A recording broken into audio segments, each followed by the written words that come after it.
किसी ने कुछ थोड़ा बहुत पढ़ा कीजिए। कहाँ से आप which book? India's struggle for independence. Same. Spectrum. Anything else? No NCRTs? Huh? First step was NCRT. The old one or the new ones? You read the old ones, not the themes of Indian history. Okay. And rest of you have not. You have not studied anything. No compilation, did not watch any video on YouTube also. Sir, I studied but I didn't remember anything, sir. It was long ago. If you remember, then how is it history? You are supposed to not remember it. So you read something but you are unable to recall. Expected. Now, whatever you have learned, you have those books with you, the Bipin Chandra book. I will not recommend the new ones who have not studied any book to go through Bipin Chandra. There is a reason for it. Don't feel discouraged. You can stick to it if you have already done it. Those who have not, do not read that book. So, what to start with? First thing, you can start with our past, part 3. This is the class 8 NCRT.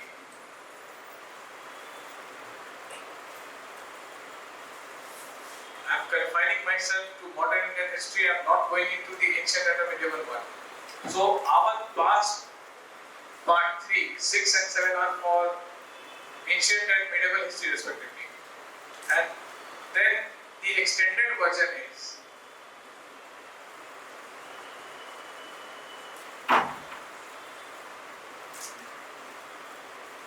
Themes of Indian History Part 3 for class 12.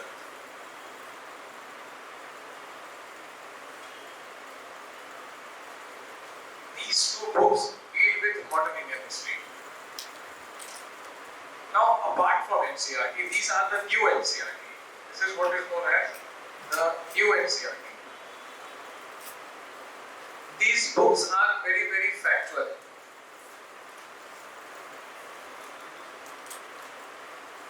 Lot of facts are given there. There is no little analysis in these books. So, your exam, prelims and main. In prelims, there is a lot of stress on fact, and in main exam, the opposite thing happens. You have to be analytical. So these books can help you sail through your prelims exam, but they will not suffice for the main part. For main part, you need to go back to the old NCRT.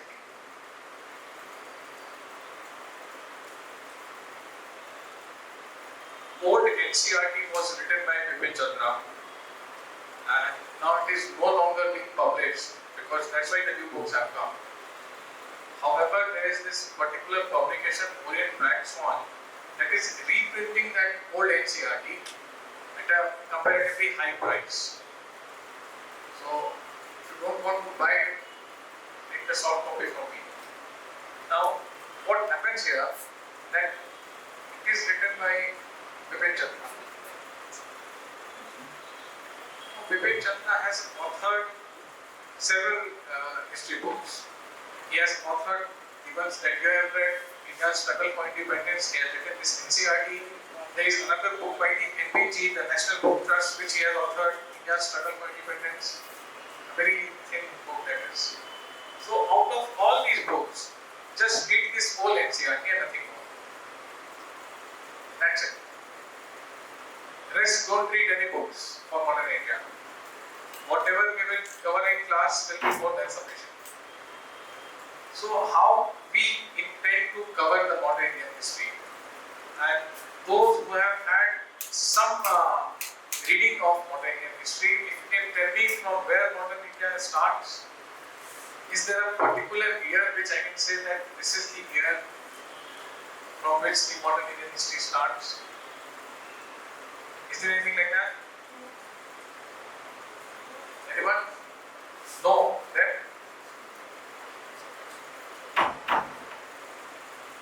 No such year.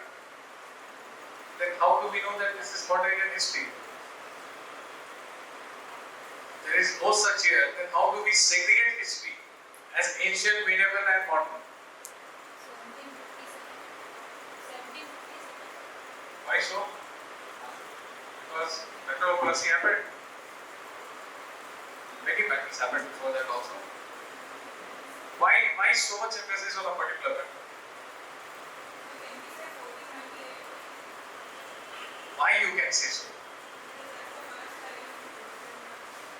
European crossed the seas and came to India without crossing the seas.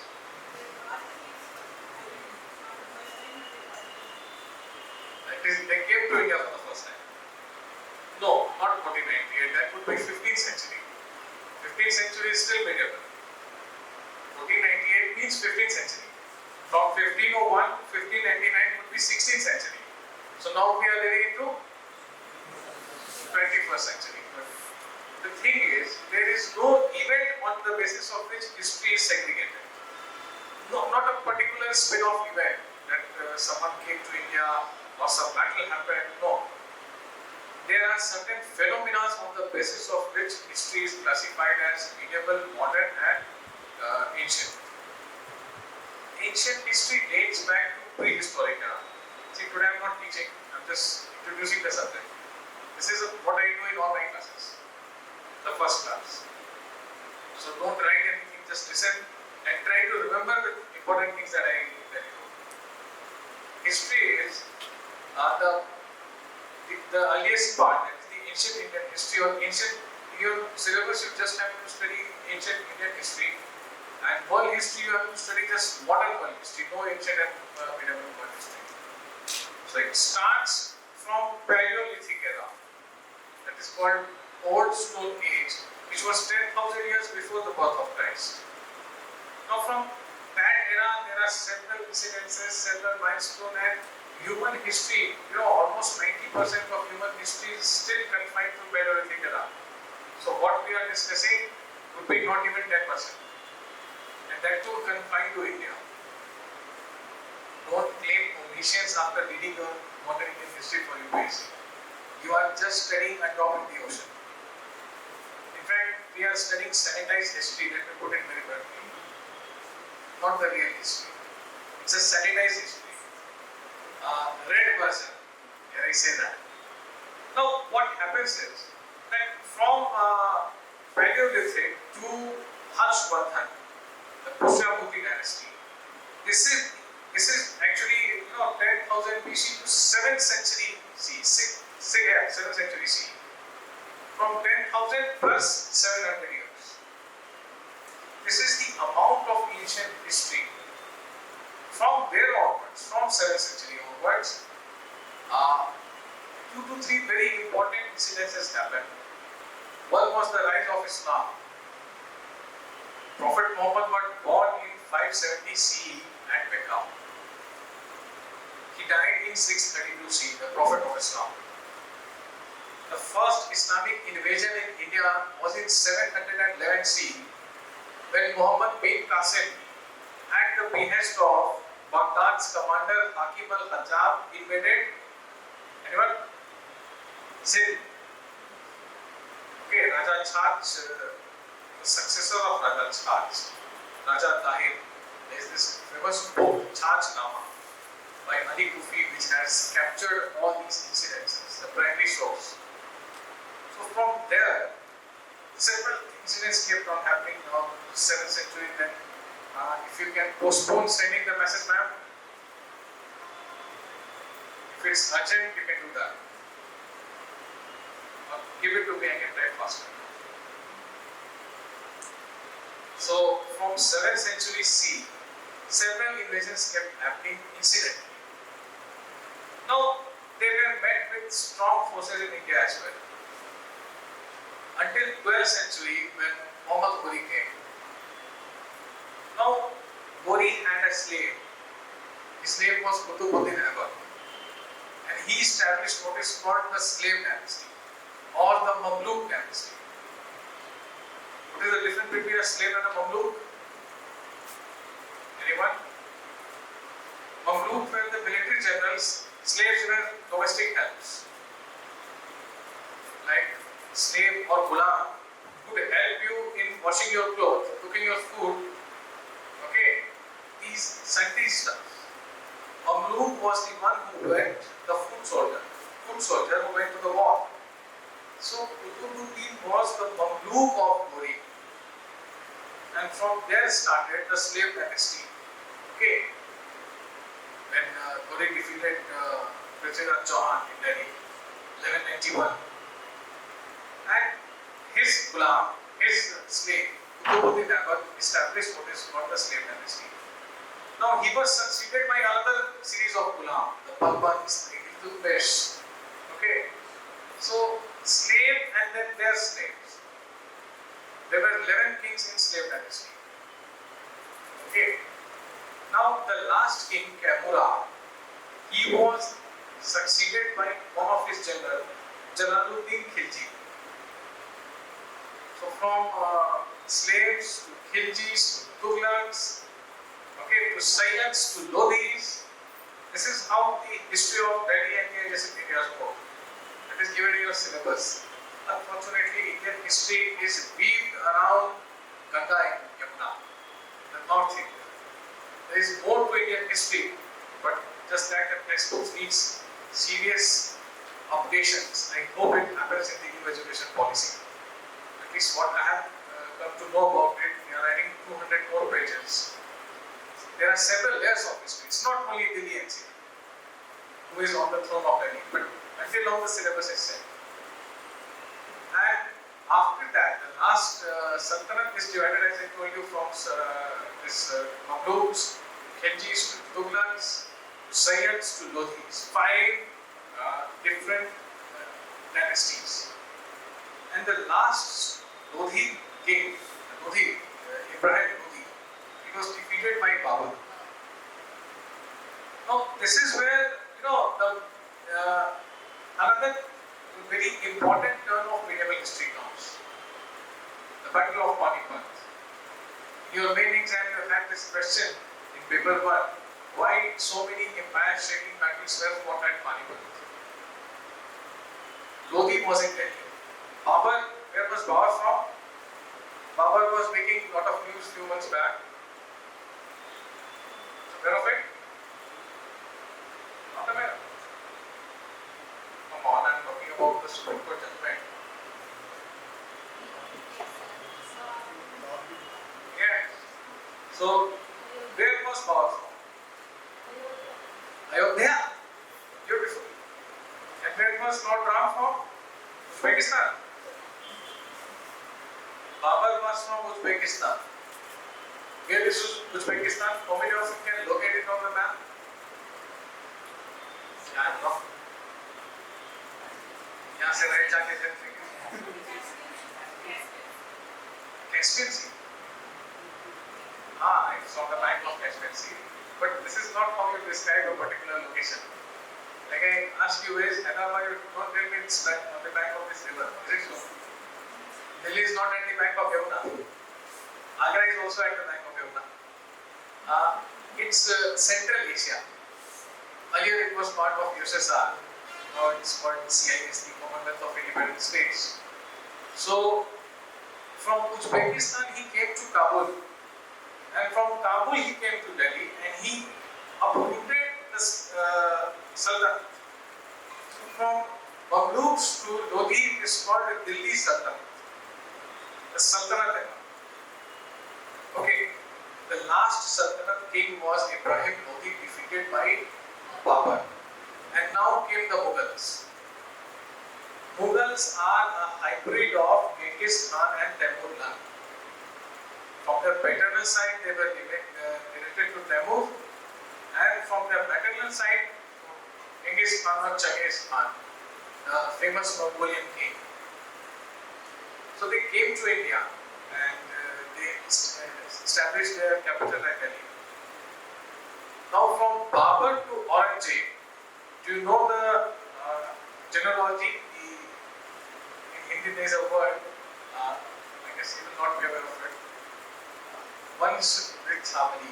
Heard of it, no? Okay. So can you tell me Babur to Aurangzeb, anyone? Humayun, Akbar, Jahangir,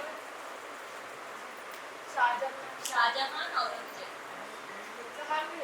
Can you tell me the name of your 6 generations in your family?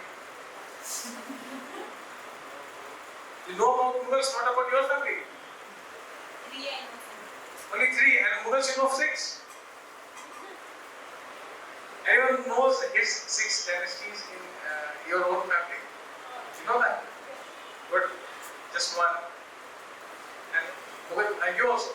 The thing is, our grandfather and father have same names, like Noida. Oh, So that is it. that would not count. But how come father and son have same name? Grandfather, son. The grandfather. Something like 1 and 2. Like dynasty. Alternate names. So alternate means we are same. Yeah, grandfather, grandson, grandfather, grandparent. Every time it's happening. Yes. Since Are you named on your grandmother? only for the sons. You are named on your grandmother. Great-grandfather. And my father is also I am reminded of VVS Lakshman. Venki Kapoor, Venkata Sai, something like this, right? Am I right? From your city, right? Okay, now I understand. So, see, from Babur to Aurangzeb, we are referred as great Mughals. And who succeeded Aurangzeb? British. British. Bahadur Shah.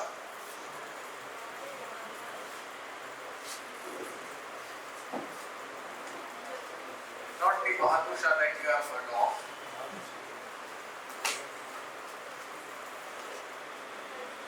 Now he is succeeded by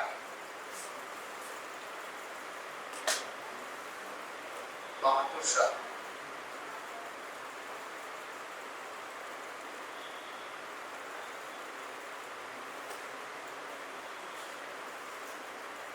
He is different. He died in 1707, am I right? Yes, 1707. So he succeeded him. He was himself 65 years old. Like Prince Charles. The Queen is not dying, right? So he also died at 85 plus. Long live the Queen. Now, from Bahadur Shah to Bahadur Shah Zafar, this is what you know about him, right? The 1857 revolt. He was taken to where? Rangoon in Myanmar, and there he died post revolt. So you see the time around between Bahadur Shah and Bahadur Shah Zafar, more than good 150 years. This is where we will study modern Indian history from. From the downfall of Mughals, not the greater Mughals. They are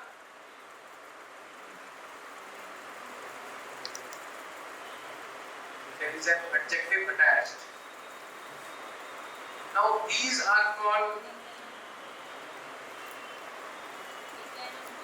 what? What let me? Decline of Mughal. They are called later Mughals. Should be lesser modern Mughals, right? So we have to study later Mughals. Any question? No, sir. Just No, sir. This okay. So from Bahadur Shah, 1707 to Bahadur Shah, the empire is coming now. It was founded by Baburs and Akbars and all these Aurangzeb. You know, when he was chased away by the English, he went and he hid in the tomb of Mayur.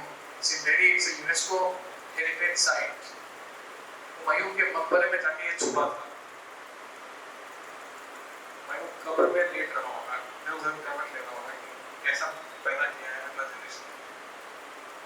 Okay, so these people actually were good administrators. They knew how to consolidate and maintain the administration to run the empire. They could not do that. So this is where the modern history starts. The first chapter, the first module would be the downfall of the Mughals. Okay, You see, from first battle, when it happened 1536 and 1707. So something which was built over almost 200 years took 150 years to decline. It did not happen in a day. Okay, it did not happen in a day. It took almost 150 years. This is where our modern Indian history starts from. Any questions here? Have you read about these things anywhere? Now, there are several simultaneous incidences that are happening. How does an empire weaken or break it? How does it break? How does it turn weak? Anyone who can tell me? Invasions. Invasions. Okay. But then there was no major invasion. When Aurangzeb died, there was no such major invasion. Internal disputes. Okay, internal disputes. Fine. And Not administration. lack of administration.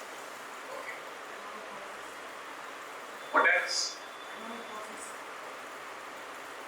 Economic process. Economic policies. As in, inflation is high, unemployment, No money generating resources. no money generating. Very contemporary example you all know. Bad decision making. As in, Decision making, like administrative decision. okay, there was some economic issue as well, but not the way you have put it. Of course, economic stress was there. The empire was having so much of expenses that they had to lay off certain people. Whenever layoff happens, people are angry, right? So Mughal Darbar was used for the artisans, used to be known for their artisans, the musicians, the craftsmen, artists. Okay, so all of them have to leave Delhi and go elsewhere. So when you study in your art and culture, again, I would please do not make Nitin Singhania your Facebook. Ram sir said a very important thing today in the orientation session. Now, those who have done it, please, it's still at, you have the time, you can make many course. That for every subject you need to have a Facebook. You very correctly said it. But my only add-on is that please consult your respective faculties over it. Do not read things on Instagram, watch videos on YouTube and then select it. No. Talk to the people who are here. They will suggest you the course. I would say that do not make this in any other way. Now, you see, you will study about the different art and culture, different, school of the Rajput, the Bikanes, so on and so forth. You will see the impacts, the emphasis of Mughal impact on these schools. Because somewhere their forefathers, 3 to 4 generations back, they came from Delhi because the Delhi Darbar could not afford them. Delhi Darbar asked them that you are on your own, you are Atmanirbhar, leave Delhi and get lost. So they went to the adjacent states. Okay, so this is where you see the relation, the Delhi, and this was a very Delhi-centric phenomenon. Delhi, as we know today, was not the same borders were not there, like it is being modern democracy has defined it. It was a certain extended part. It started from what is known as Old Delhi, right? The Jama Masjid. Anyone who has been there? This is where the crux was, the empire was. The Red Fort was the king's palace. Okay, this is where the Shine Akbar used to be. So now what happens? The empire starts to crumble. Economic woes were there. As someone said, that administration was not strong. Internal differences, you said. Invasion started very late. Nadir Shah had to come from Iran for that. Happened very late. Other reasons? Anything else? Yeah. Famine. Not a major word in Delhi. No.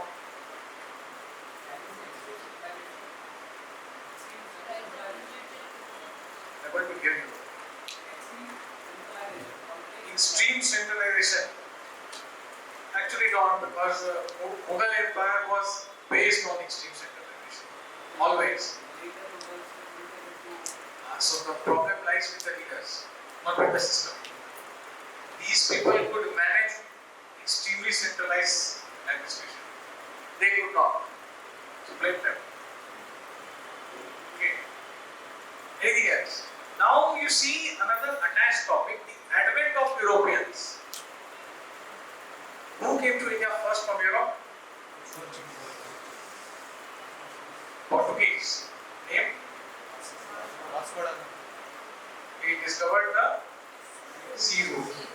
You know the route that he took? Where he came from? Cape of Good Hope. All of you know the Cape of Good Hope? Why is it called so, any idea?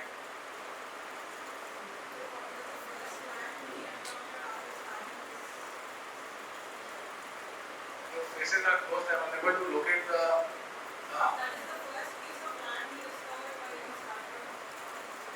That was the first piece of land.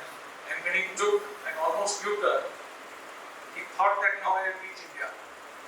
So, what was about India that brought Europeans here?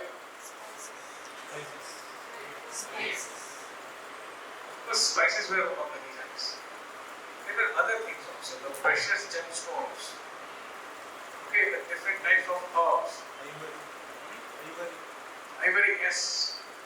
These were the things, the fabulous wealth that these people came to India. Portuguese came first, after them Dutch came, English came, French came, Danish came, these people kept on coming. Spanish came, okay, and once the empire was into shambles, now this part has actually many characters. Have you watched any Ekta Kapoor serial? Ladies, gents. No, yesterday when I was coming, I was hearing a song on radio of Bajigar by Bajigar. So I was like, ये सब याद चलता है क्या? But yes, Hindi is mainstream here, not French. That's why I asked. Have you ever watched an Ekta Kapoor serial? Heard about them? Yes. The emotional trauma that they can indulge you into. So you know what happens, as I am told by few veterans, that there are multiple characters. Okay, sometimes this, that will keep on happening. And the serial looks more like a conspiracy. There are very, several conspiracy theories in this world. Are you aware of any such? Yes. Some people say that World Trade Center was carried on by the US itself. Some people say that man never went to moon. Some people say world is flat. There is this famous book by Thomas Friedman, The World is Flat. Try reading it someday, it's a beautiful book. But the conspiracy theorists are saying that entirely differently. The world is flat like this. So these are the famous conspiracy theories. Now when you study later Mughals, you will see that these conspiracy theories can have a run for their money.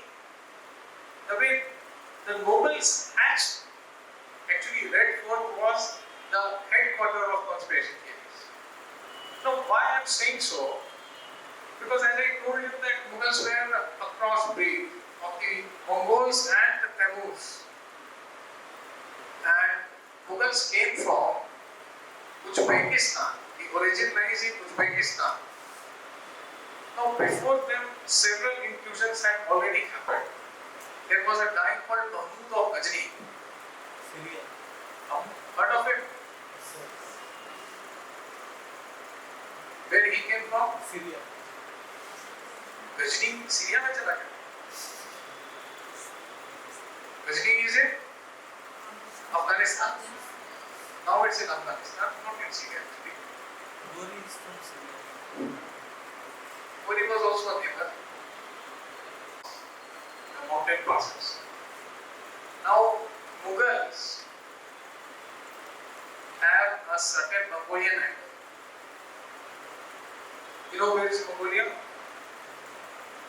Right? About China. Above China. Sandwich between Russia and China, right? So they had a certain Mongolian temple. And where was Islam born? Saudi Arabia. Further west. Now, adjacent to Saudi Arabia lies the land of the Ayatollahs, Iran. They are Shia. They are Sunni. I hope you know the story. I think I told you once in the online class, right? Did I? Come on, don't beg. Okay, I'll tell you some other thing. So, Iran, Shia Muslims, Saudi, Sunni Muslims. Now, the Khalifa is rising in Erdogan. Turkey, the new caliph, is emerging there. So Turks were here, Arabs were here, Iranians were here, a certain angle of Mongolians were here, the Afghans were here.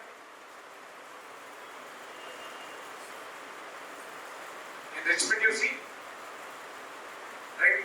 So these sultans, not sultans, actually Mughals, they were not a kind of monolithic identity. Their administration, Mughal administration, had many nobles. Some were Turks, some were Arabs, some were from Shia, Iran, some were Mughals themselves were Sunnis. Okay, there were certain Mongolian characters as well. There were Afghans. Unity in diversity. Okay. So, out of these kind of nobles, all of them had their own groups. Okay, all of them had their own groups, their own dominant group which wanted to draw the narrative, which wanted to shape the discourse actually. Now, as long as the king was strong, they were quiet. As long as the kings were strong, they were quiet. The day make something else correct, yes. The king turned weak, they started to assert themselves. Every good group was fighting for the dominance over the other. Now, this actually made Red Fort like an Ekta Kapoor serial, a conspiracy theory headquarters, where everyone was trying to outshine the other, and they were lobbying with the respective princes. The Mughal princes were there, so now prince was turning into king. From here on, they used to decide which prince will turn the king. Understood this? Whichever prince was backed by a dominant section of nobles, he could only become the king. And what kind of king he would be? Modi ji or Manmohan ji?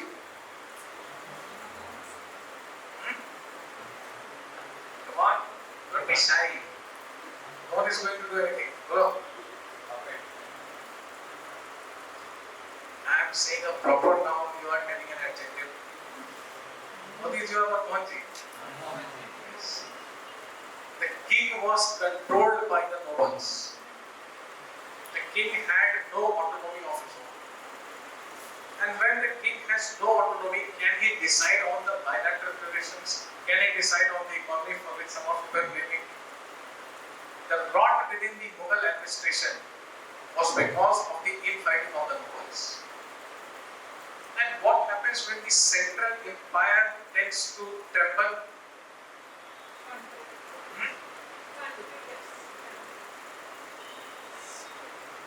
The yes had become bad, or he was really speaking slow. It's the dynasty. What? The country becomes weak. The country country becomes weak, the state starts to disintegrate. Okay, the state starts to disintegrate. So how does Mughal state disintegrate? Come on, we are into one. Not Nizam. Nizam is a very great phenomenon. How many of you know the history of the city?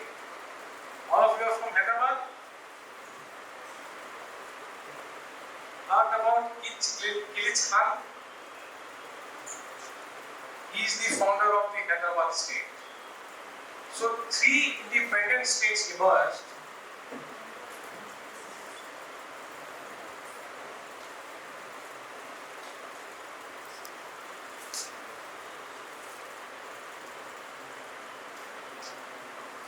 Hyderabad, Awadh and Bengal. These were the 3 independent states that emerged when the Mughal Empire was disintegrated. Okay.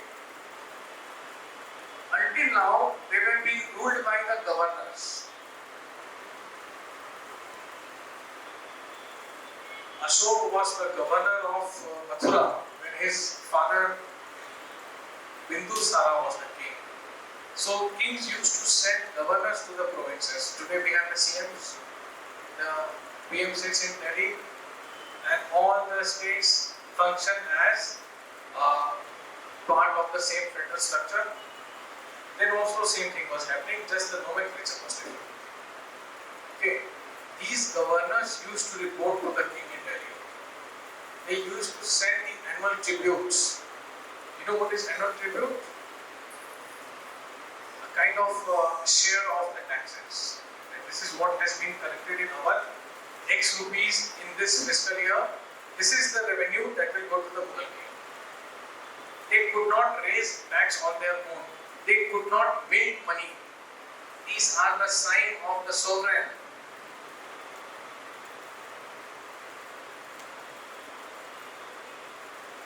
If you start raising tax and making money, then you are a sovereign. You know who is a sovereign? All of you are aware of this term? Can you explain it? The one from Karnataka, right?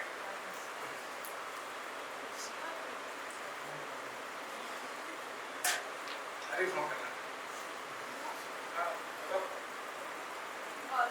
Sorry, not you. Come on. Do I look like I'm looking somewhere and talking somewhere? I mean, I think yesterday I was all right. You do? Are you aware of it? Then why don't you ask? If you don't know, then please ask. Now you tell. Sona.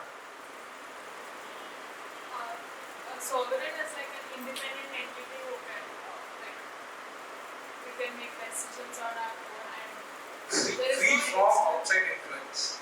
external influence. That is sovereign. Okay.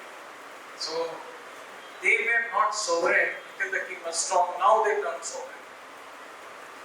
They turned sovereign and they looked Billy in the eye and said, Atmanirbhar. I am on my own. I have nothing to do with you. I will not send you tributes. I will raise the tax on my own. I'll build my own money. It will have my image. Okay. So this is how the empire started to break. And by the time Bahadur Shah Zafar, you know, Bahadur Shah Zafar was a good shire. And in his darbar there were 2 very famous shires. Anyone who can tell me? Ghalib and Jom. These were the 2 famous shires. So once Jom, sarcastically remarked that the grand Mughal empire stretches from the Chandni Chowk to the Red Fort. Okay. So this is how the Mughal empire was sinking in space.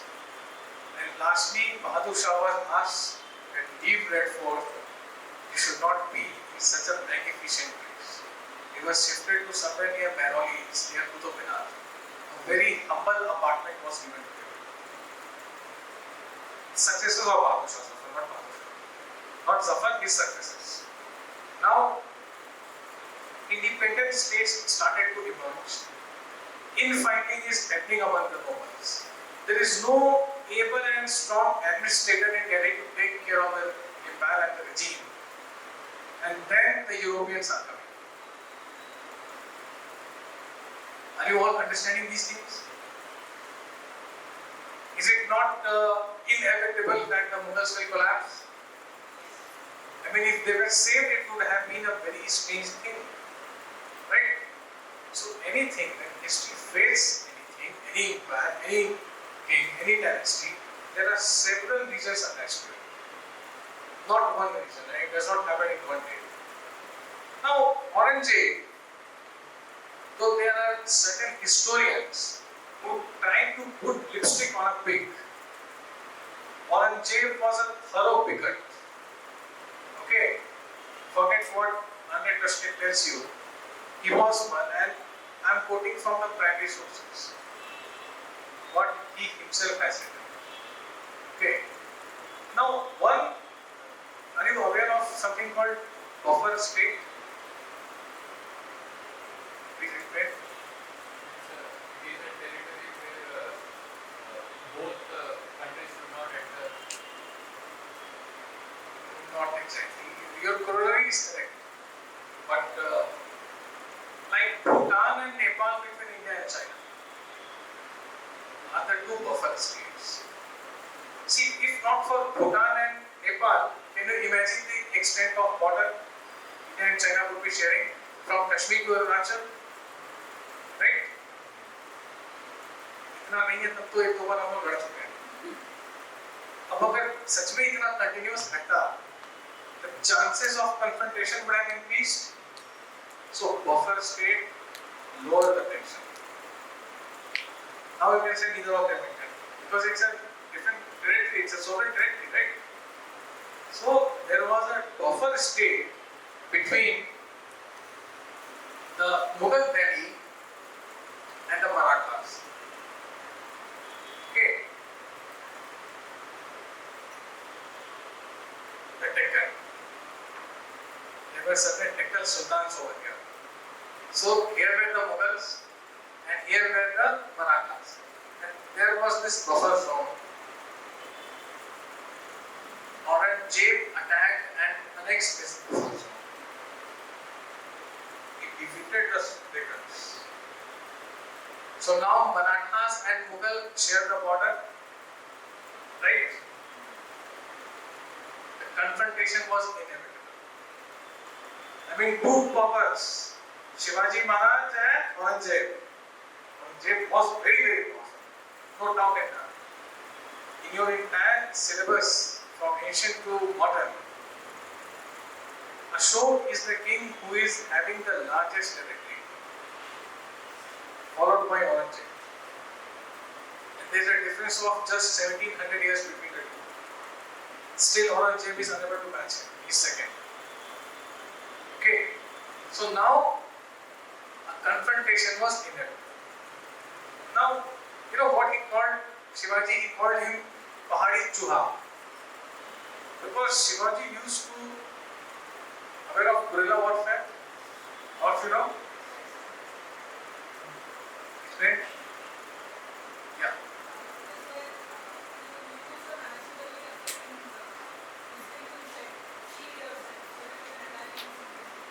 Did you understand anything? Make him understand.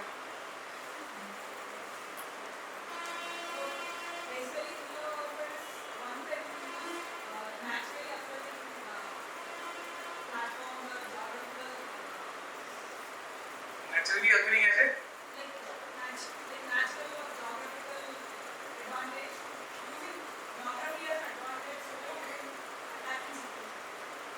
And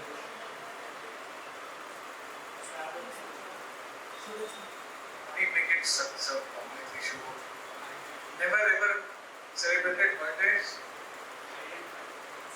Never covered your bed with a bed sheet, kicked the shit out of him and sleep? That is called guerrilla warfare, shoot and scoop. You hate, you escape. Maro Bhava.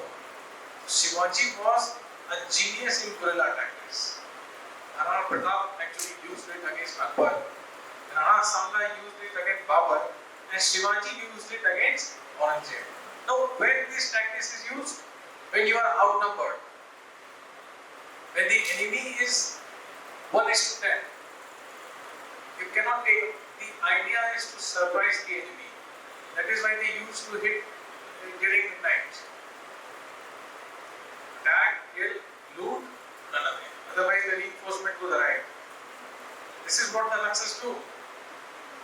The Naxalites in India never dared to rage a straight battle with the Indian troops. The paramilitary ambush. Okay. So what happened here? That he was a great exponent of guerrilla warfare, and as you rightly said, geography aids. So he used to hide in all the forts, the Singhal forts. You go to Pune, you will come across those Maratha forts. Called Tana. There was this movie Tanaji recently on one of the battles, the epic battles. So Aurangzeb was hell-bent to destroy the Maratha Empire and Shivaji. So he invested a lot in the warfare. Now, when you invest a lot, war has an economic cost, right? The revenue started to decrease. Economy, which was already not in a good shape, because of this policy that he is relentlessly pursuing against Shivaji, there was more and more expense and stress on the Mughal economy, and hardly any harm would be done to Shivaji because he knew where to escape and how to hit it down. Okay. Now, as I told you that Aurangzeb was a thorough bigot. He did not only persecuted the non-Muslims, he even persecuted Muslims with different sects like Shias. There was a ban on the possession of Tazia. Tazia, you know? I mean, come on, your city is famous for Tazia. Muharram. So that's owned by Shia Muslims. Aurangzeb put a ban on these things. So he antagonized Marathas, the Rajputs, and the Shias, the Sikhs, the Jats. There was no section which was happy with the Aurangzeb. His policies. He reintroduced Jizya. Heard of Jizya? All of you know what is Jizya? Yeah, sure. Anyone who can explain? Tax control. Tax imposed on non-Muslims. That's it. The tax imposed on non-Muslim. If you are a non-Muslim, in order to survive, you need to pay a tax. That tax was called Jizya. Convert or die or pay. So he reintroduced it. Akbar had stopped it. Okay. So he was much hated for this. He has antagonized each and every section. And his successors are trying to build the same trust. Right? If Akbar is marrying Rajput princess, it's not like he's bitten by the beauty as the shitty Bollywood movie shows. It's because it's a long thought out policy that these kingdoms will be my sasural. So in India you do not attack the son-in-law, right? He was making a marriage alliance, right? He knew that he would have to be accommodative. Far more when you compare him to Aurangzeb. Aurangzeb had no room for such accommodation. Okay. Now what happens?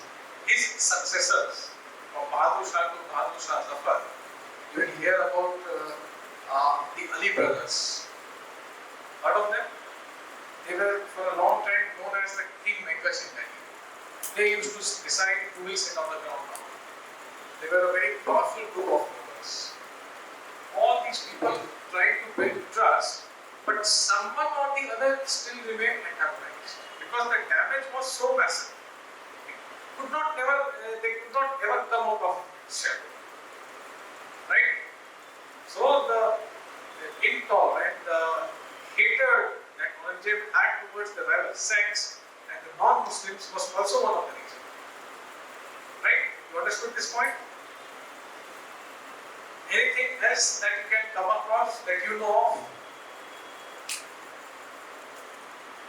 Now the remaining points would be actually a derivation from these original points only. The offshoot of these points, okay? Now, apart from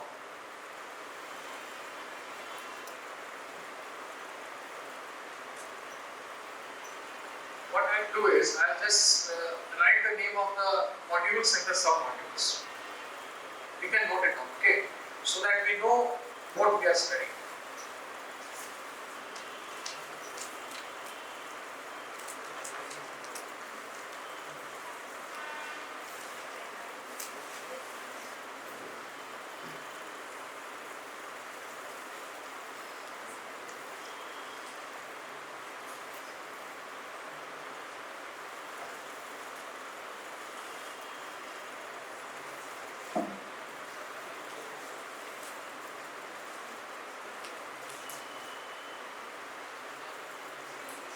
Yes.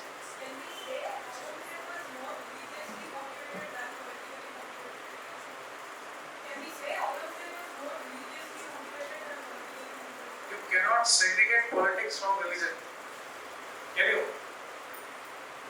When Babur fights Rana Sanga, Babur was someone who used to enjoy his wine. Do you know this? He brought wine flasks from Fargana, and when he saw that the Rajputs are giving him a very tough time, you know what he did?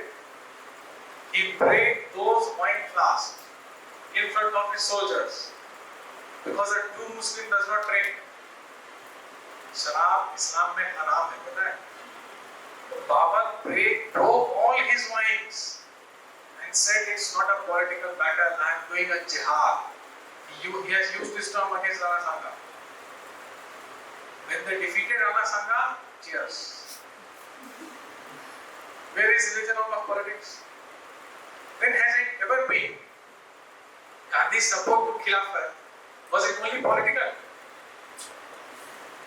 I mean, what made Ali brothers go for Khilafat? If it was only political, what had Gandhi got to do with Indian independence? Religion and politics have always been, very interwoven with each other.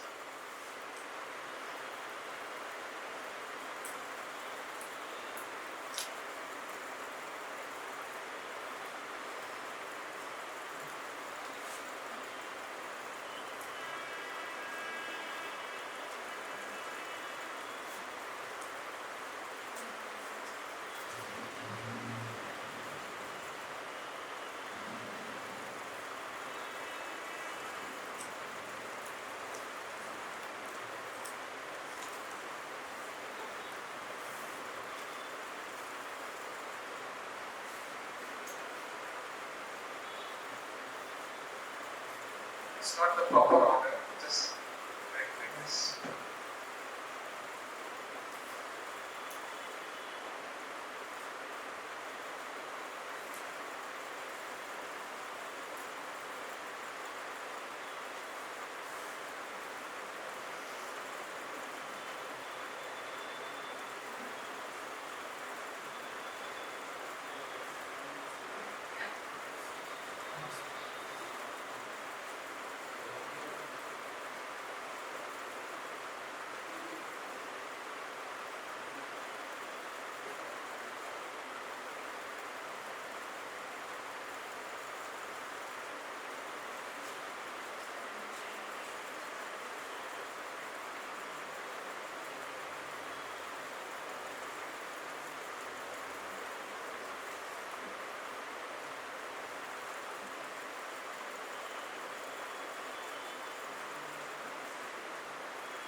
Please put it down. you see at the back if I write it? So I dictated it. Decline of the Mughals. Number 1. Difficulty in seeing it. Should I increase my font size? Yes, sir. Second, emergence of independent states. Third, coming of Europeans.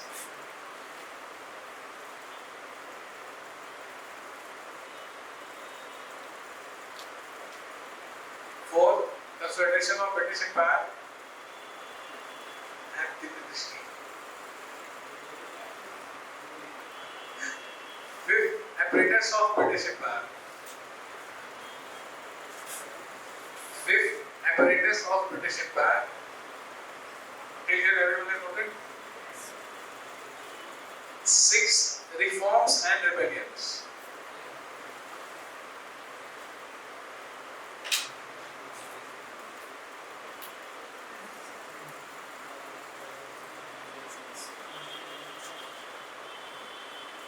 The reform.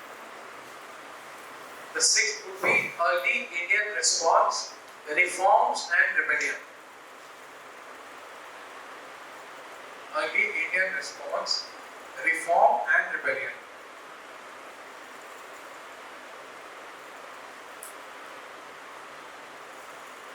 In reform, you can write socio-religious. Here you will study about all the Arya Samaj, Brahmo Samaj, Atmiya Sabha, Raja Ram Mohan Roy, and their demand could be something that I'll explain once you write these things. This is the sixth point. Now, next you write early nationalism, seventh one. Early nationalism. प्रारंभिक राष्ट्रवाद. Early nationalism. Give subheadings under early nationalism. And write the first one, moderates.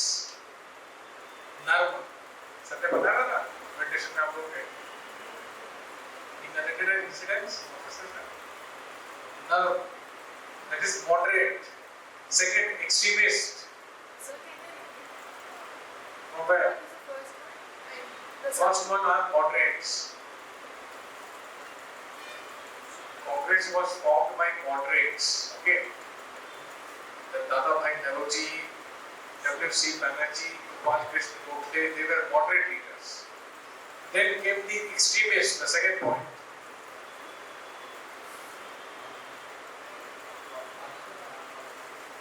Lal Balpal, Lala Lajpat Rai, Bal Gangadhar Tilak, Bipin Chandra Pal, and the fourth one, Aurobindo Ghosh. Then you write next point, Gandhi era. One more after extremist you can write Muslim League also. Muslim League.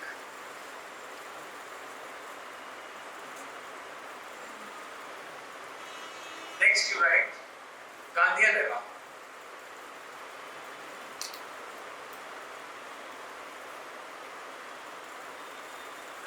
How many points?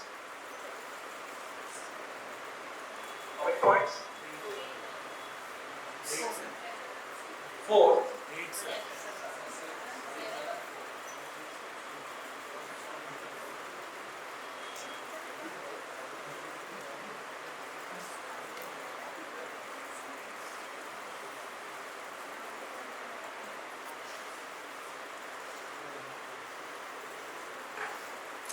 Okay.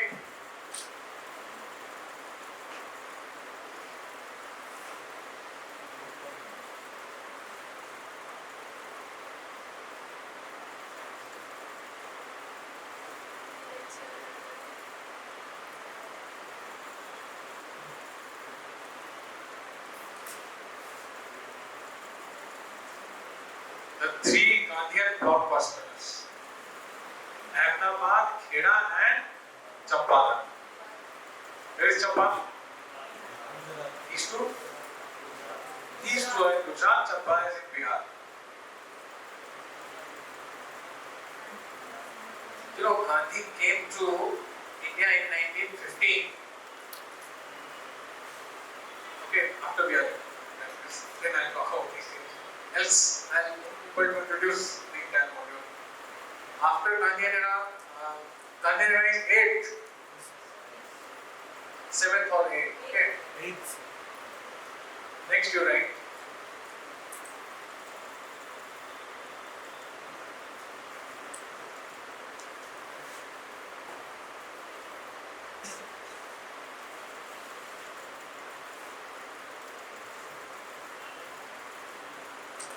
Non-cooperation and Khilafat.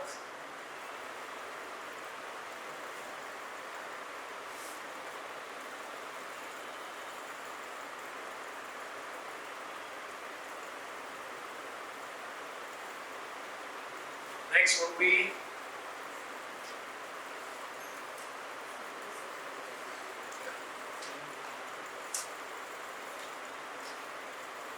civil disobedience.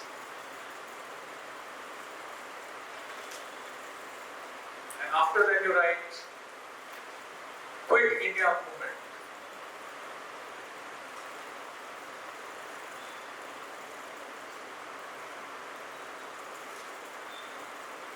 After Quit India movement you write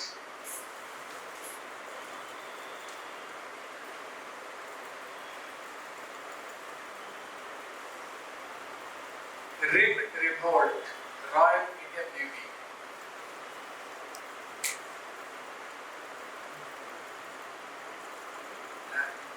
Question.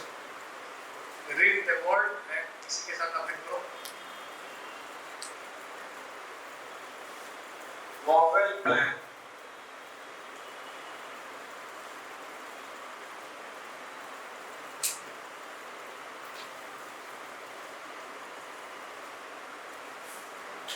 Last you write freedom and partition.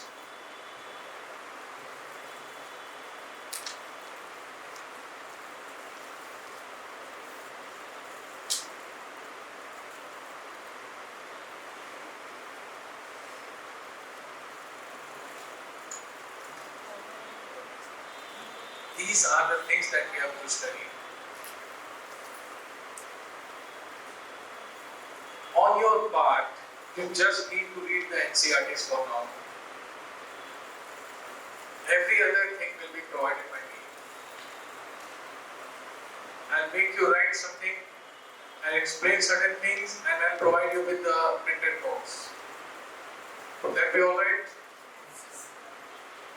So do not rely on books, do not rely on any other notes or anything. History is static. History has happened. It's not going to change. Okay. So whatever your classroom content will be, you will see it for yourself. As and when we gradually proceed with our modules, I would urge you to see the previous year papers. Okay. And see if these questions are within your range, both pre and main. Just see if these questions are within your range. Now, see your module and tell me till where we have discussed.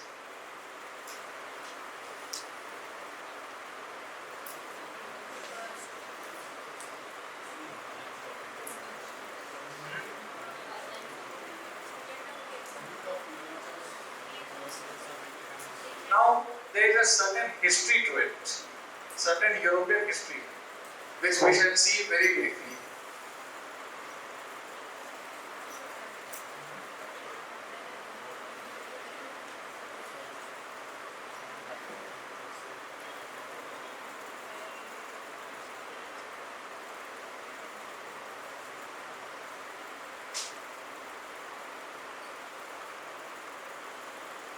In my online classes, I have already told you that medieval era for Europe is referred as the Dark Ages.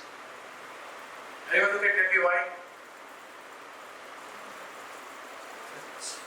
Medieval era for Europe is referred as Dark Ages. Influence of No great discoveries. No great discoveries.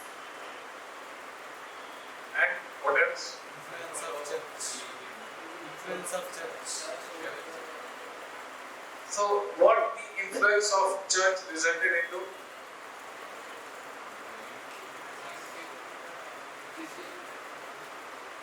Blind faith in religious process. Okay. See, why medieval era for Europe? Now, medieval era, you can comfortably say from 7 till 17. 1000 years. Okay. Anywhere for India as well as for world. So that's called Dark Ages.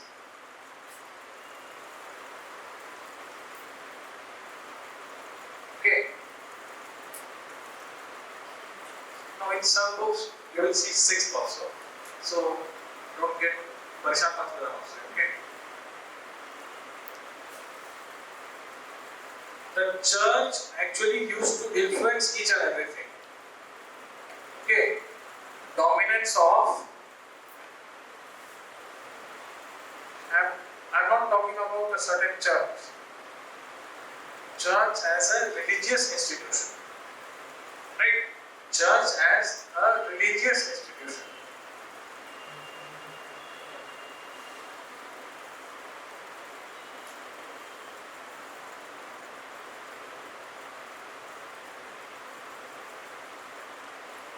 Now, what would church do?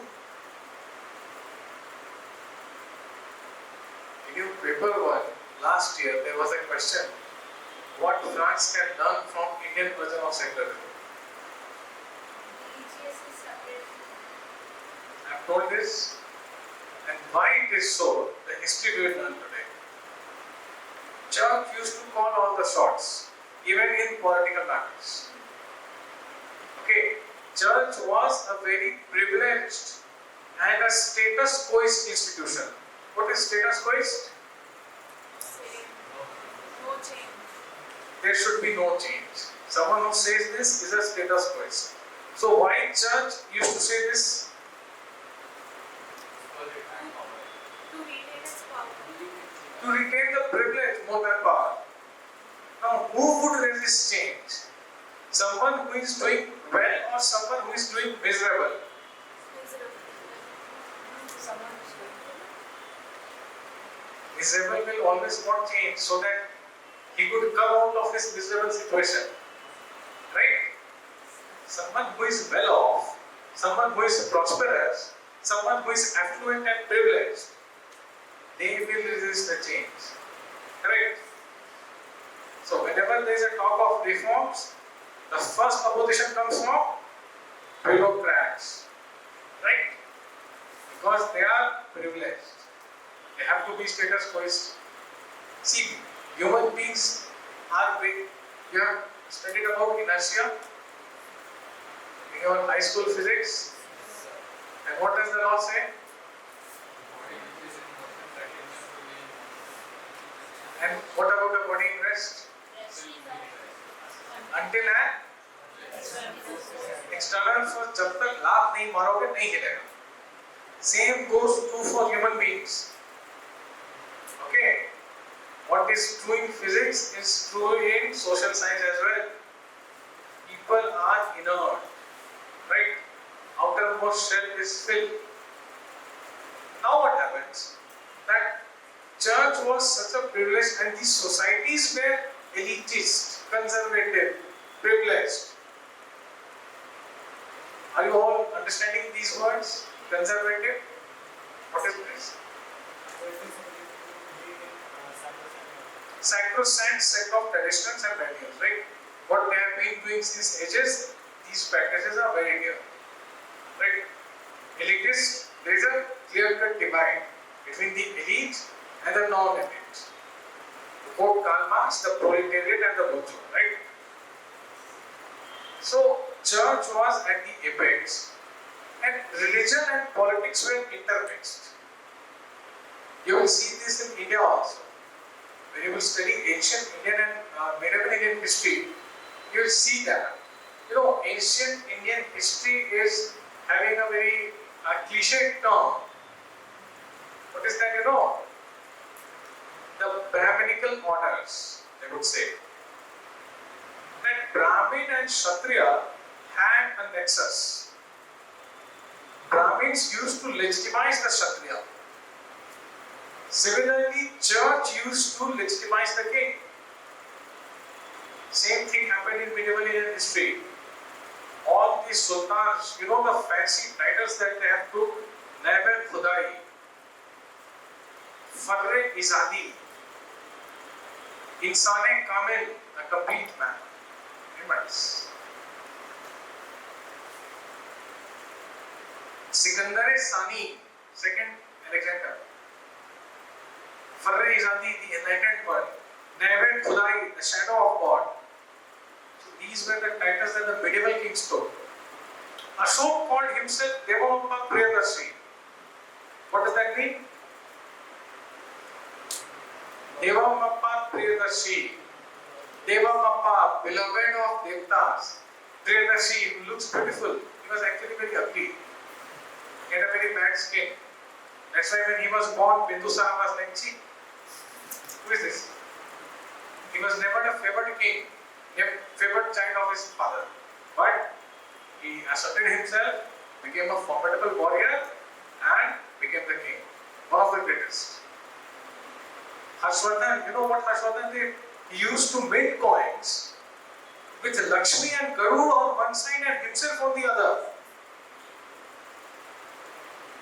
Imagine blasphemy, right? So he called himself the representative of Vishnu on earth. So you see the intermixing of religion and politics. Don't blame poor guy Aurangzeb for that. He is learning from history, right? Actually, it's been there in place since time immemorial. Now in Europe also the same pattern was there. Church and the king, like in India, there were Kshatriyas and the Brahmins. Now India had a clear distinction of four varnas: Brahmin, Kshatriya, Vaishya and Shudra. Right? Although there is no religious sanction to it, that we have already seen in Dharma Shastra in your optional, right? I hope you guys remember. How many of you have attended those classes? याद है कुछ?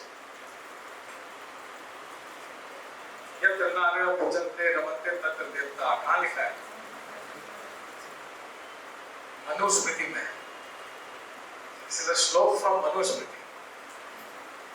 So, in Europe also, same thing was happening. Church was manipulating the political orders. Church was legitimizing the rule of the king. And what happens when the ruler gets heavenly sanction? What will happen? The accountability is gone. I have been sent by the God to rule. Who are you to question me? Is it not? I have the divine orders and sanctions to rule upon you. Don't ask me questions. Whether it's a good governance or a jungle raj. Okay? The accountability is completely wiped off, eliminated. So very convenient for the rulers. And who is saying that they are God sent? Church, the religion. What is church getting in return? Tax holidays. Currently, you will study in your economics that SEZs are accorded tax holidays for some time. Church was on a perpetual tax holiday. Okay. In fact, they could raise tax. When you study French Revolution, you will come across this term. Tithe was the tax, or whatever the French pronunciation is. I am sure kuch ulta सीधा होगा. So this was the tax which the church used to collect. Church used to issue sin letters. You know what is sin letters? You have committed sin, go to church, apologize, pay your money, get the letter. Now you are pap booked. And the letter was signed by God.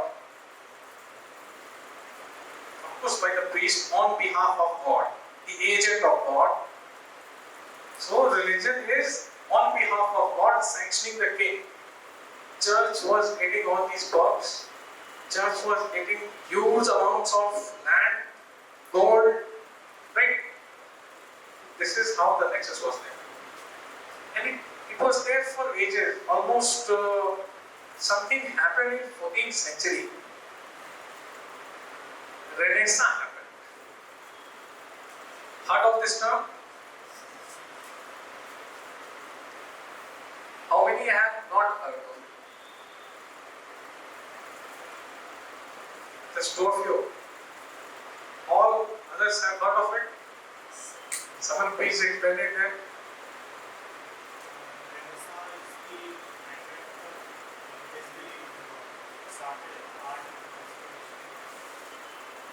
Any major developments have started. You actually narrowed the entire definition by disbelief in God. Enlightenment is an offshoot of Renaissance. Someone else? Any major developments started happening.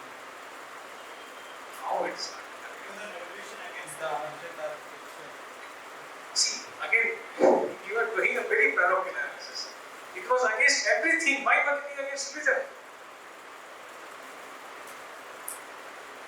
Major Someone? developments in art, architecture, literature, everything has started happening after Renaissance. Renaissance, it can be defined as a rethinking, a refreshing approach in almost all walks of life. Before Renaissance, whatever is happening, status quo is. Status quo, everyone understands? Do not question, do not ask why, just do and die. Whatever the church is saying is gospel, the gospel truth. Whatever the imagined thinkers like Hegel had the audacity to say, state is the march of God on earth. Now, can there be a more autocratic statement like that? Can Modi ji say, my words are law, I am the rule? Louis XVI said this. The French king who was guillotined during the French Revolution. So, Renaissance happened. And Renaissance started to question each and everything, including religion. It would question even the non-religious practices. Okay?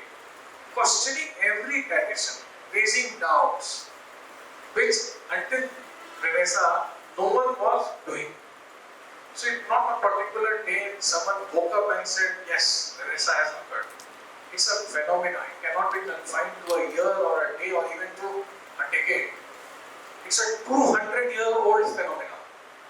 From 14th to 16th century. And you see the coming of the thinkers, the John Locke, Montesquieu, Rousseau, Descartes, Leibniz, Berkeley, David Hume. All these people started asking questions. Painters like Da Vinci, Michelangelo, heard of them? These people, they raised doubts on everything that they come across. And they unleashed a spirit of inquiry. What Renaissance did was to unleash a spirit of inquiry and not take words as they are and question them. Why it is the way it is? I need to know the answers. Okay? So, literature was generated, all the gentlemen's name that I took, they used to write a lot. Okay, and writers are often blamed for corrupting an entire generation. When they are revolutionary, you will study this in your social religious, you will see that all these freedom fighters were running some of the other newspaper. Kesari, Yogandhar, Anand Bazar Patrika, books Bhagat Singh used, to print and distribute the book written by Savarkar on 1857 and old. So when communists tell you that Bhagat Singh was left, tell them this fact, that he used to distribute the banned book of Savarkar by British. So does that make him an RSS wala? We'll come to it when we discuss rise of right and left. So now what happened was that this spirit of inquiry started questioning each and everything. So Europe was undergoing a huge churning process. The social orders were collapsing. If you start doubting everything, wouldn't the world collapse? Understanding or not? समझ आ रहा है कि नहीं आ रहा है? पक्का? हाँ हूँ कहते रहो ताकि I get this doubt that you are understanding everything. Now from here, French society, the entire European society advented into something that was nowhere happening. James Watt invented steam engine. Now when you question only, then your scientific queries come afloat, then you find the solutions. So then the scientific discoveries, inventions, someone like Galileo was forced to apologize for saying that Earth is not the center, right? Sun is the center. The church made him apologize. Now when these things were becoming mainstream, which were until now fringe, which were on the edge, now they started occupying the middle position. Science was in, raising down was in, okay, which was considered almost blasphemous before the advent of middle of 14th century. And it happened till 16th century. The age of enlightenment came. From Renaissance, you can write this actually. Just make a very small flowchart.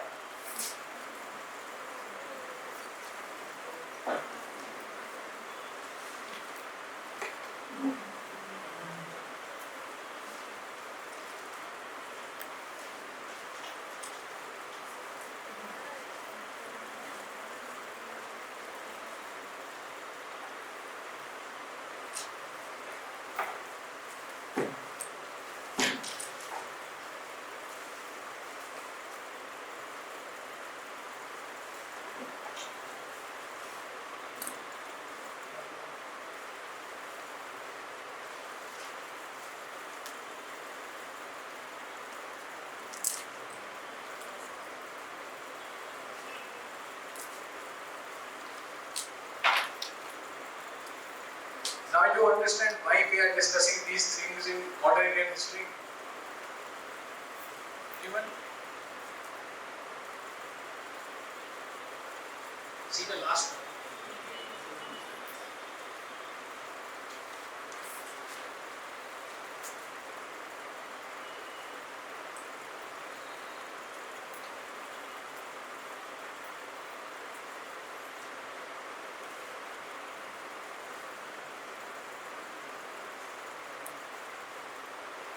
Realism is the theory, colonialism is the practice.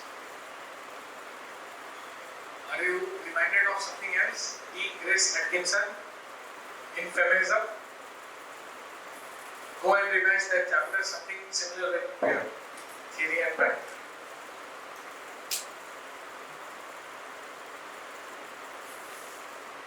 Written.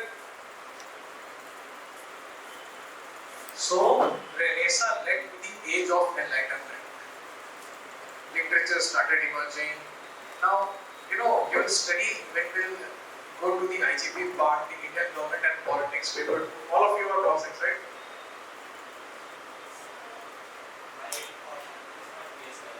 Your opposite is? Okay. But then you have to study politics. So, you will read a bit about Dicey. The concept of the rule of law, the origin and the evolution of the English jurisprudence. Jurisprudence is the philosophy behind a particular law. There is a separate paper in law exams on jurisprudence. So, this started the rule of law happened. Things got theoretized. Okay, after a lot of contemplation behind a certain thing. That was the era of enlightenment. Now that led to Industrial Revolution because people broke their shackles. They started venturing into those sea routes which they would never thought of after steam engine was there. Because powerful ships would be built which can sail across the oceans.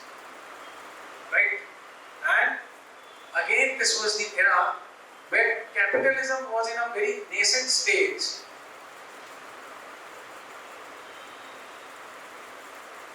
All of you know about it? What happened during this nascent stage of capitalism? पूरा Marxism पढ़ा दिया तुम लोगों को, सीखे कैसे है ना? The antithesis. Don't explain dialectics to me. What is capitalism?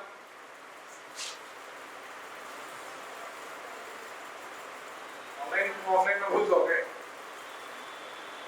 Come on.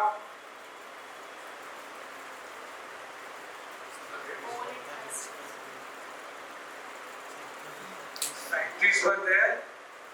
Raw materials were procured. Mass production of finished goods were happening. Correct? And capital, private property was there. Entire capitalism, according to Marx, rests on the concept of private property, the greatest sin in the world for any Marxist. Right? So, factory owners had their premises. And right from the era of industrial revolution to the current 2020,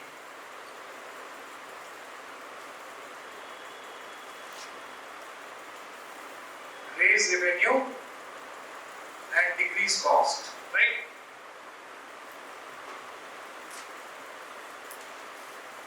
Okay, na? Raise the revenue, decrease the cost. Revenue means your profit. How do you raise your revenue? By selling more? Exploiting the workers. Exploiting the workers. How do you raise revenue? By selling more. How do you sell more? By producing more. Now your point. How do you produce more? When you have too much of raw material. Something से nothing नहीं होगा ना. Nothing से something नहीं होगा. आलू डालोगे तभी सोना निकलेगा. A great contemporary philosopher has said this. There has to be something for something to emerge. Right? So raw materials were needed. Now where will the raw material come from? In Europe.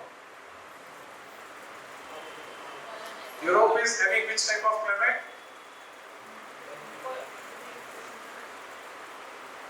Come on, see your geography lessons.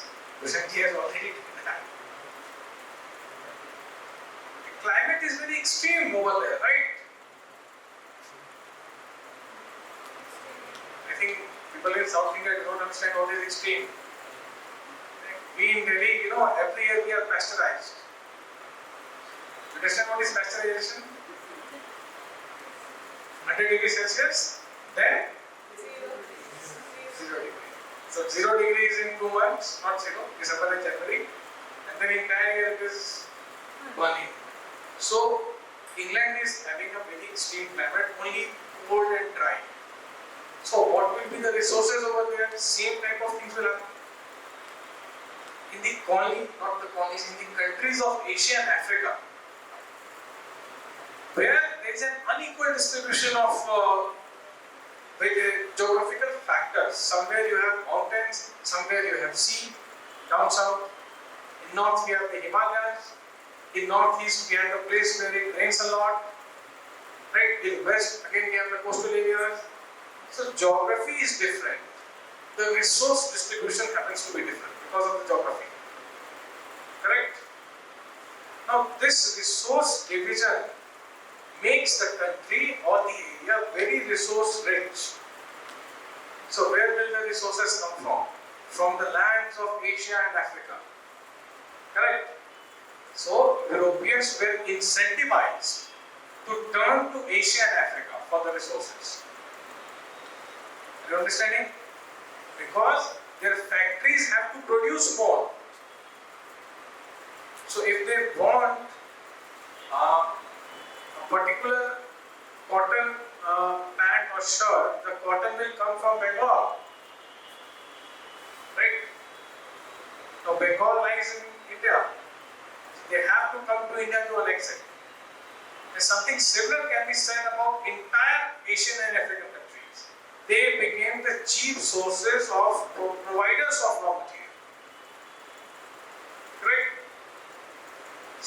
Apart from cheap raw material, there was another factor behind this: raised revenue and decreased cost. You understand what are tariffs? How many of you are not aware of tariff TARIF? बता दो. All of you know it.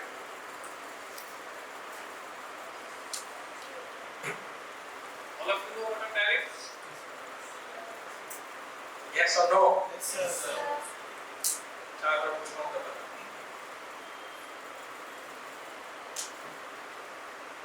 Okay, explain it. Which type of tax? Tax imposed on imports. Imports and exports. Entry and exit of goods. Right? So, do we have domestic tariff in India? If from Hyderabad a good goes to some other state, will the rate differ? Majorly not. Okay. But when a good comes from maybe Europe to India, will there be a change in price? Yes. This is called tariff. Now, entire Europe during those times erected tariffs. So, when a Portuguese wooden box comes to Britain, the price dramatically changes. Understood? And when a British hat goes to Spain, the price increases because Spain has imposed tariff on any other country. Whichever could come from any other place, the price shall increase. This was tariff. So the abundance of raw material which were turned into finished good, they had no market in Europe. How many of you did not understand? Please feel free to ask.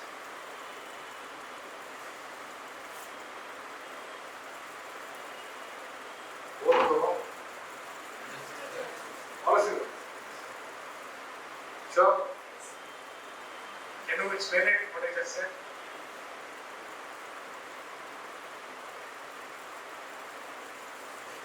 Please, come on. When the goods export from one country to another country, the tax which is applied on that, you get the rate of the each will increase. Because the country was imposing tariff. Good. Now, the abundance of goods cannot be sold in Europe.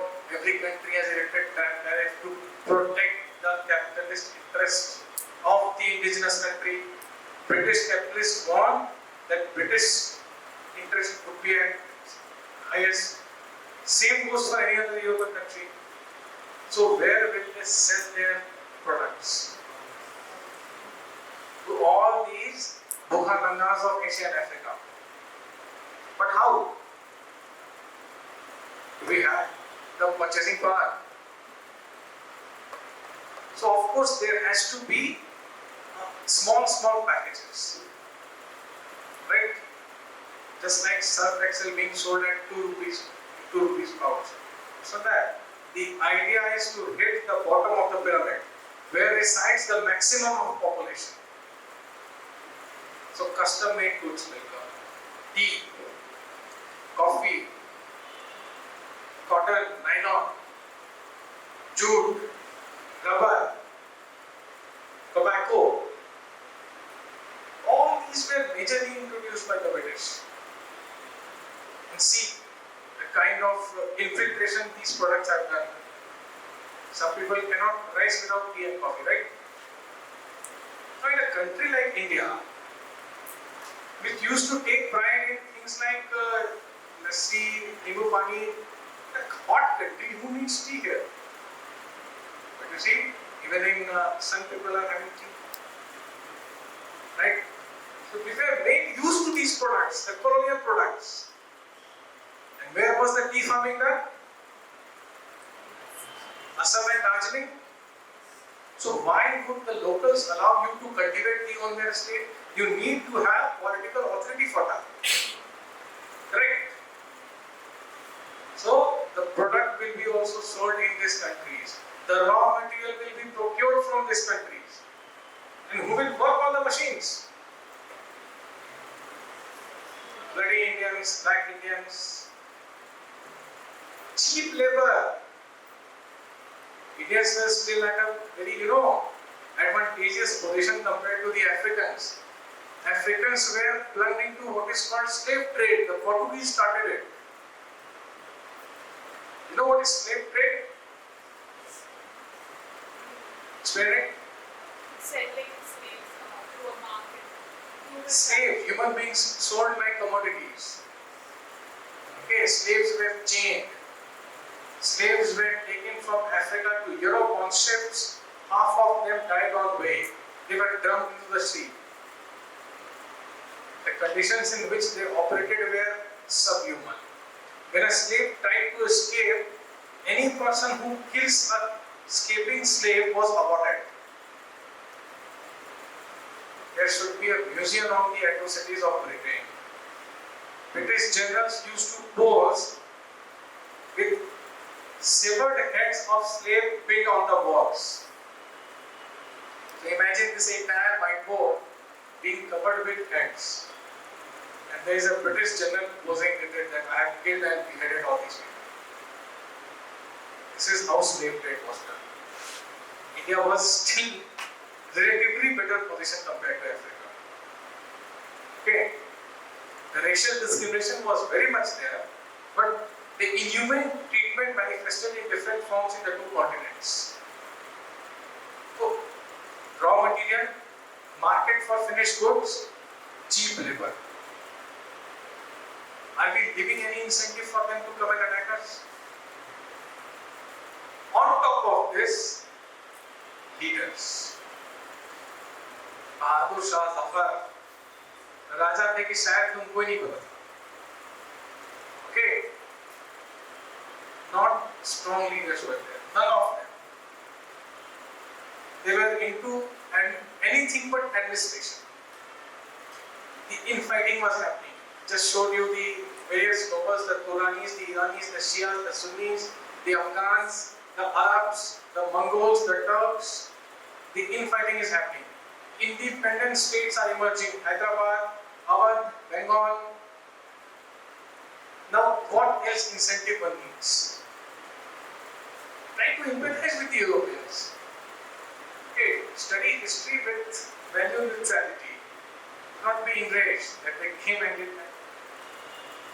It was a perfect condition for them to come and attack. Annex. Regional powers pit one against the other. Okay.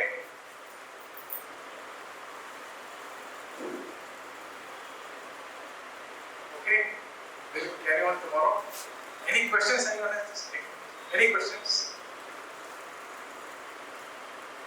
When did they first come to India?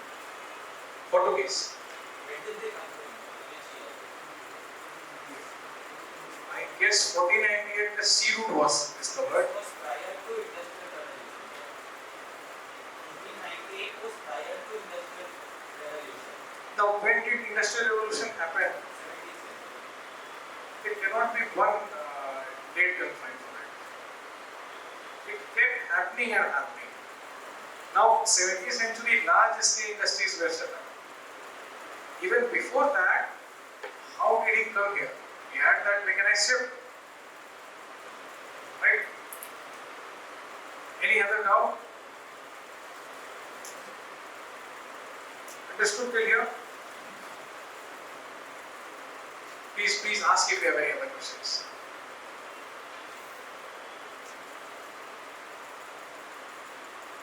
See, this was just an overview of things that we are to cover. Okay. So we are giving Europeans every incentive, every chance to come, annex, invade, make us their gulam. Right? Now the Europeans will fight among themselves for almost 200 years. British will emerge victorious. And then the two famous battles will happen, Plassey and Buxar. They will get hold of the richest province of India, Bengal. Now Bengal will give them whatever they wanted. They will not depend on their masters in London, East India Company. When I say Bengal, it was a very big province. Bangladesh, present Bengal, Odisha, Bihar, everything was part of Bengal. Trade gave them so much money that they could finance all their wars. They could defeat Hyder Ali and Tipu Sultan in Hyderabad. They could defeat the Awadh Nawab. They could defeat the Sikhs, the Gurkhas. They could take on anyone in India, the Marathas. Okay, Bengal was like a jackpot.